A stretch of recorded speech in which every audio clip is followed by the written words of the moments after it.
Dans cette première partie, nous allons aborder ensemble quelques petits conseils de base très importants pour travailler correctement vos gammes majeures. Pour ceux qui ont déjà regardé le cours Apprendre la gamme pentatonique mineure, ce sont les mêmes conseils que dans la première partie de ce cours. C'est la même chose, même concept, même façon de travailler. Donc si vous l'avez déjà vu, vous pouvez la zapper complètement. Si vous ne l'avez pas vu cependant, quelques petits conseils donc. Commencez par apprendre tout ça lentement et progressivement, c'est très important. Vous constaterez que la gamme majeure possède 7 positions, pas moins. Ne les apprenez pas toutes d'un coup.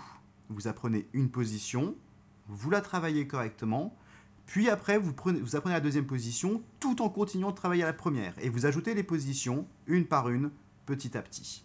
N'allez pas trop vite, prenez votre temps, c'est très important pour apprendre tout ça correctement. Pour savoir comment travailler les positions, on va voir ça dans la troisième partie, mais vous pouvez aussi aller voir le cours Comment lire et travailler un diagramme de gamme qui aborde tout ça en long, en large et en détail et qui vous explique qu'est-ce que c'est que les diagrammes de gamme qu'on va voir dans la troisième partie.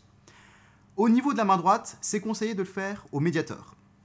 Et c'est encore plus conseillé de le faire en aller-retour.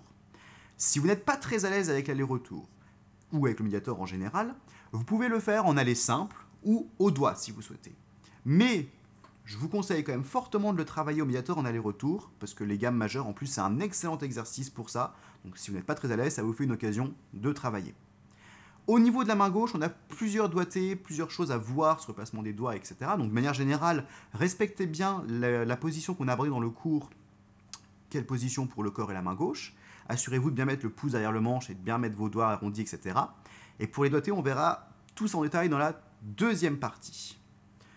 Pour finir, dernier conseil, toujours très important lorsque l'on travaille, faites-le au métronome. C'est super important pour progresser et c'est très utile à travailler sur les gammes. Donc sur ce, nous, on va se retrouver tout de suite dans la deuxième partie pour parler des détails de la main gauche et du doigté. Et vous pouvez aussi nous rejoindre sur facebook.com/t4guitare ou twitter.com/tabsoracoustique. Index, annulaire, petit doigt, c'est un écart pas trop difficile à faire. C'est un écart qu'on appelle généralement un doigt par case, puisque même si on ne joue pas le majeur, il se retrouve sur la case du milieu. Et c'est plutôt pratique à mémoriser. Pour le cas où on a une case